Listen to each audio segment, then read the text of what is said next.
morning, good evening, good night, wherever you are, and welcome to Mini Indie Game Reviews, a place where I'll be reviewing indie games that are quick, sweet, and straight to the point. Today we're going to be reviewing Neva, which is the second title coming from the indie developers Nomada Studios, whose first breakout hit was the critically acclaimed Gris.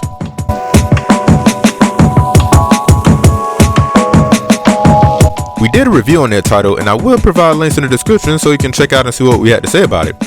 But anyway, Neva was also published through Devolver Digital, who also published Gris as well.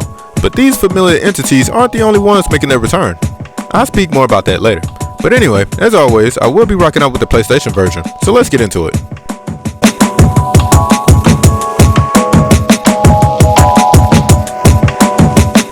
Neva tells the tale of a girl named Alba and her animal companion by, you guessed it, Neva. One day, while out and about, both come to discover that this dark and ominous presence is threatening the harmonious peace of all that comes into contact with it. After an event where one has been consumed by it, or, for the most part, became a victim of such a threat, this encourages Neva and Alba to go on a quest to get rid of this entity that is affecting the life and stability of their world. What this seemingly blight on life is, or how it originated, is not really solidified nor expounded upon, but one could guess that this is just one of the elements that's, for the most part, left up to the player's interpretation of what it is or symbolizes. This is something that Nomada Studios is quite known for.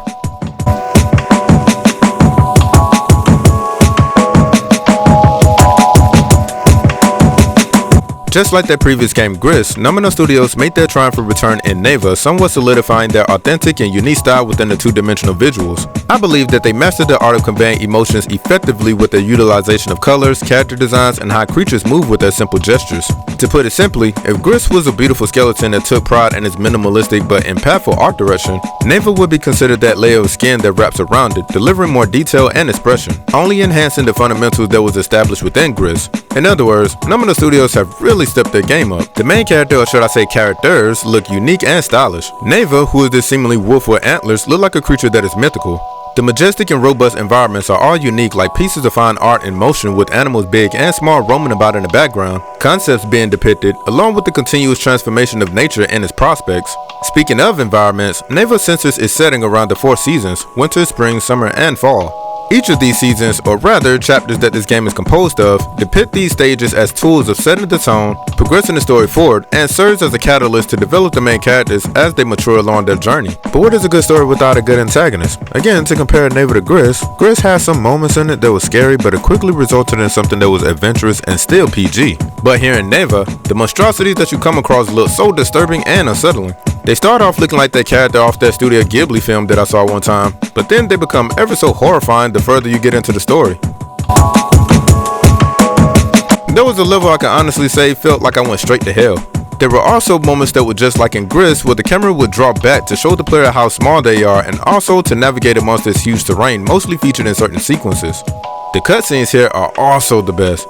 Again, showing off so much emotion and understanding of what is occurring and how it affects Neva and Alba's relationship is made plain and impactful in regards to attacking the fields, just like they did in, well, Gris. Neva's visuals is unforgettable, lush, ambient, and damn near depicts all and every type of feeling that can be invoked. That is all thanks to Conrad Rosette, who is the main person behind this new and bold approach to Neva. To make another comparison, or to at least articulate what I mean by this new approach, is that if Gris was considered a sketch where line serves as a definitive method of providing context to its expression, giving structure and relevance to what something is or appears to be, then Neva would be considered a painting. There are no lines to contextualize what something is, only color. Color to express something that starts and ends, and what is close or very far away in terms of the shading of the colors to depict distance. If one was closely to analyze Mr. Rosette's previous art pieces, which you can see on his official website, links will be in the description below, that his approach with Neva is definitely a change of pace within his method. Overall, Neva is without a doubt beautiful and bursts with its own undeniable and unforgettable personality.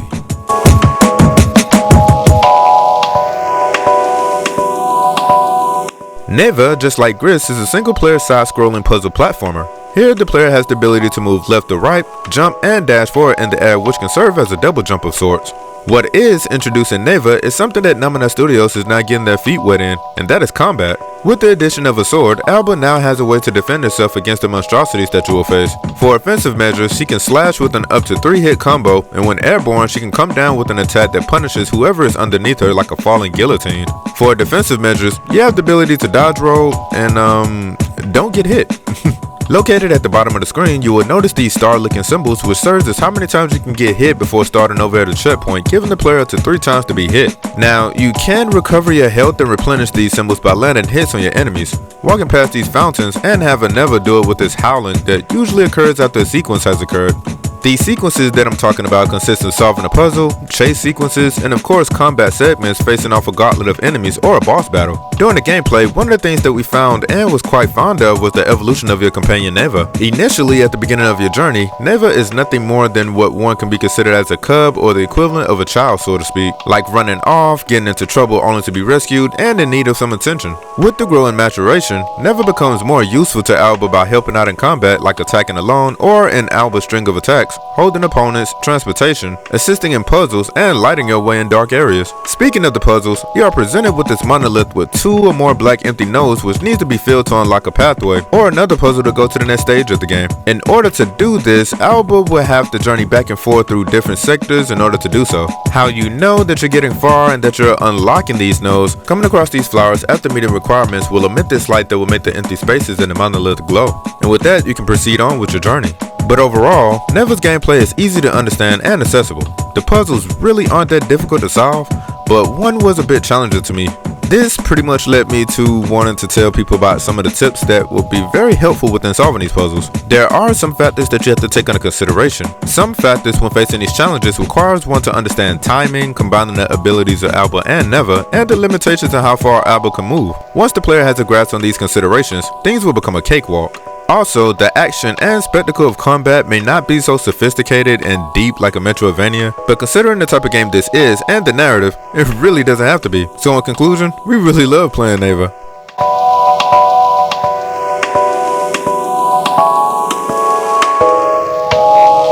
The music of Neva sees the return of music producer or composers from Barcelona known as Berlinist. These are the same people who are responsible for the music of Gris, and just like in Gris, they bring a level of eclectic and meticulously well-crafted compositions to better provide an emotional atmosphere presented within Neva. From the soft and somber tones illustrated in the piano-heavy track Otove, to the high-octane and adrenaline-inducing songs like Detour, with its loud tribal drums transitioning into this orchestral array of furious string instruments, giving a sense of urgency and danger. And even down to songs like Solstice that sounds like a grand ascension into the heavens itself, with its concentration seemingly relying on the vocals and the string instrumentation with less percussion. Neva's OST is a whopping 36-track project that is a journey within itself to listen to. It's definitely filled with a lot of emotions and vast level of intention made evident in its quality, utilization of natural sounding instruments played live, and vocals. I will provide links to where you can check out the soundtrack for yourself, along with where you can find other works done by Berlinist. What's funny enough is that we already see another project that they've done that is tying into another game we're currently playing at the time.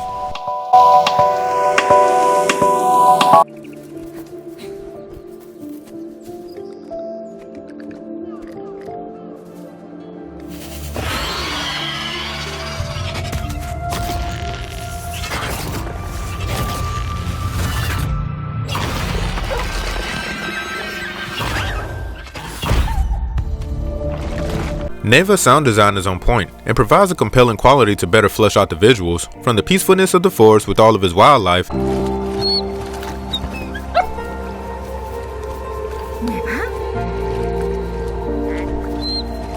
the moving and breaking of huge masses probably 20 times the size of Alba,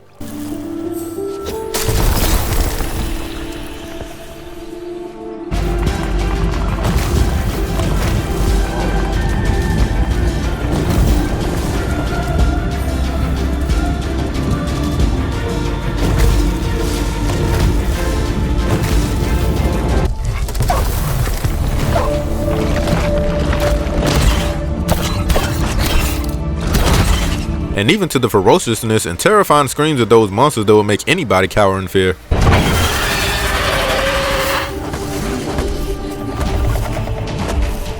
The sound design is a masterclass and a pillar of what holds this game together. Just like Gris, this game does not possess any dialogue or words that one can utilize to understand. Well, except for 2 words that are both spoken by Alba. The first and most frequent is, of course,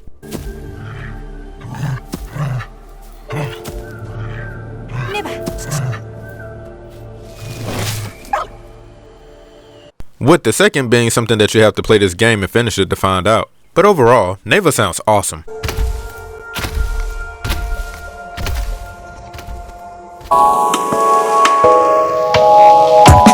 Overall, Neva is a must-play and an extraordinary step for Nomada Studios. As a person that likes to collect and play indie games, I love having both the Nomada Studios games in my collection. Gris introduced platforming and puzzle solving. Neva pretty much just capitalized on that and added combat to the equation. The visuals are just gorgeous. What this game's theme is about, one could say it could be about life and death. Where something ends, a new chapter begins.